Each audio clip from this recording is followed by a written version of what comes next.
રંગીલું ગુજરાત અને સમૃદ્ધ ગુજરાત આ કહેવત તો આપણા રાજ્યની ખાસિયત છે, પરંતુ આજના જમાનામાં કેટલાક યુવાનો વિદેશ તરફ દોટ મૂકી રહ્યા છે।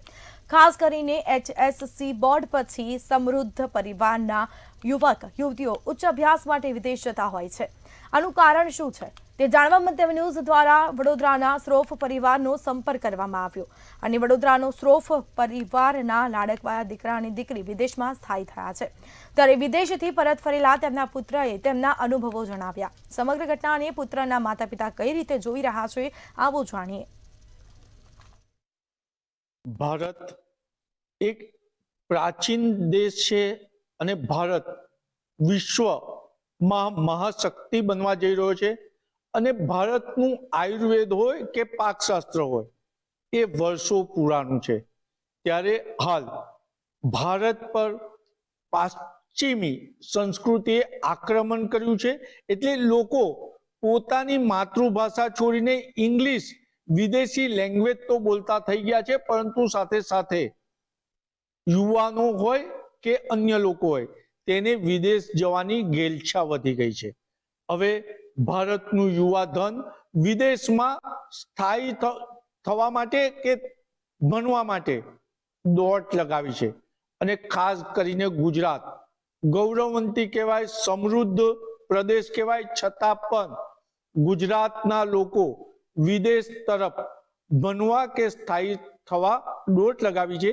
ત્યારે સંસ્કારી નગરી વડોદરાના એવા પરિવારની ત્યાં મંતવ્ય પહોંચ્યું છે કે જે સુખી સંપન્ન છે અને આ પરિવાર એટલે વૈષ્ણવ સમાજના અગ્રણી પણ કહી શકાય ને। આ પરિવાર સુખી સંપન્ન છે, એક દીકરો અને એક જ દીકરી છે, બંને જણા હાલ વિદેશમાં સ્થાયી થયા છે અને આજે વિદેશથી એમનો દીકરો પણ આવ્યો છે। એટલે આ પરિવાર સાથે જ આપણે વાત કરીશું કે વિદેશ જવાની ઘેલછા કેમ। આપણે સૌથી પહેલા દેવસ શ્રોફને પૂછીશું। દેવસ, ગુજરાત એ સમૃદ્ધ છે અને ભારત પણ એક સમૃદ્ધ દેશ છે, છતાં પણ યુવાનોને વિદેશમાં ભણવાની, વિદેશમાં સ્થાયી થવાની ઘેલછા કેમ છે? હા, તો મને એવું લાગે કે અહીંયા ભણવાનું બહુ જ ડિફિકલ્ટ છે કે અહીંયા તમને સારું ભણવું હોય, સારી જોબ લેવી હોય તો એના માટે એટલા બધા લોકો છે કે જોબ મળવાની બહુ અઘરી થઈ જાય છે। અહીંયા એવું થઈ ગયું છે કે તમે અગર ટોપ આઈઆઈટીઝમાં ના હો કે પછી બહુ જ બધા પૈસા ના હોય તો તમને સારી જોબ મળે જ નહીં। એટલે હવે તમે આઉટ ઓફ ઇન્ડિયા જાઓ, યુએસમાં કે કેનેડા છે, ઓસ્ટ્રેલિયા છે, એવી કોઈ જગ્યાએ તમે ભણવા જાઓ તો ત્યાં તમને ભણ્યા પછી જોબ ઓપોર્ચ્યુનિટી બહુ જ વધારે છે। ત્યાં એ લોકો બહુ બધું અપ્રિસિએશન આપે જે આપણને અહીંયા ઇન્ડિયામાં નથી મળતું। ઇન્ડિયામાં તમે રોજ કામ કરો, તમને ઓવર ટાઈમ કરાવશે પણ એ લેવલનું કોમ્પેન્સેશન નહીં આપે, એ લેવલનું અપ્રિસિએશન નહીં આવે, પણ તમે એનું અડધું કામ પણ બીજી કોઈ પણ અબ્રોડ કરશો તો ત્યાં એ લોકોનું અપ્રિસિએશન બહુ વધારે હોય છે। ત્યારે તો એવું જ લાગે કે એ લોકો આટલા વર્ષોથી મહેનત કરી રહ્યા હતા અને એનું ફળ એ લોકોને ત્યાં જઈને મળી રહ્યું છે। એ લોકોનું જે સ્ટડીઝ હતું એ બધું ત્યાં એપ્રિશિએટ થઈ રહ્યું છે અને એ લોકોને ઓપનિંગ મળી રહ્યા છે અને એ જોઈને અમને બહુ આનંદ થયો છે, કારણ કે જે વસ્તુ એ અહીંયા નથી જ મળવાની એમને, એ અમે જોઈતું અહીંયા આગળ, એટલે જ અમે આ ડિસિઝન લીધેલું હતું। અને બીજું શું છે કે ત્યાં life is very quality life, population, pollution, everything is very less and they are living quality life over there. અને અમને ઘણીવાર તો એવું પણ લાગે છે કે ઇન્ડિયા કરતા they are very safe over there.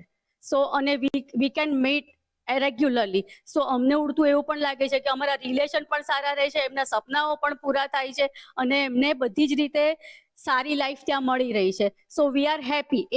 એક વસવસો છે કે અમારે એમને મોકલી દેવા પડ્યા છે પણ એ લોકોના સપના પૂરા થાય છે અને સારી લાઈફ એ લોકોને મળી રહી છે, તો we are happy for that. સૌથી પહેલું રીઝન તો એ છે કે સનને ઇન્ટરેસ્ટ હતો અને વી વુડ લાઈક કે ભાઈ એ એની પેશન ફોલો કરે। અને બીજું કે ઇઝ ઓફ ડુઈંગ બિઝનેસ, એ ઇન્ડિયામાં ઇઝ ઓફ ડુઈંગ બિઝનેસ નથી। ઇઝ ઓફ ડુઈંગ બિઝનેસ બહારના કન્ટ્રીઝમાં there is lot of ease of doing business. So એની ઈચ્છા હતી અને we all agreed to it કે યુ ફોલો યોર પેશન। આ તો પરિવાર જે ગુજરાત ગૌરવવંતી સમૃદ્ધ ગુજરાતનો પરિવાર પોતે સુખી સંપન્ન છે, પરંતુ જે રીતના કારણ કહી રહ્યા છે અને જે રીતના યુવાન જે અમેરિકા વિદેશમાં વસવાટ કરીને આવ્યો અને પરત જવાનો છે, એ કહી રહ્યો છે કે ત્યાંનું ફૂડ હોય, ત્યાંનું પોલ્યુશન પર કંટ્રોલ હોય અને જે કામ કરે છે એનું વળતર પણ મળે છે અને ત્યાં આગળ મનુષ્ય એટલે હ્યુમન બીંગની વેલ્યુ છે. આ જ કારણે ગુજરાત સમૃદ્ધ પ્રદેશમાંથી લોકો વિદેશ તરફ ભણવાની સાથે સ્થાયી થવા માટે હોડ લગાવી છે. કેમેરામેન કેતન સિંધે સાથે નિલેશ બ્રહ્મભટ્ટ, મંતવ્ય ન્યૂઝ, વડોદરા.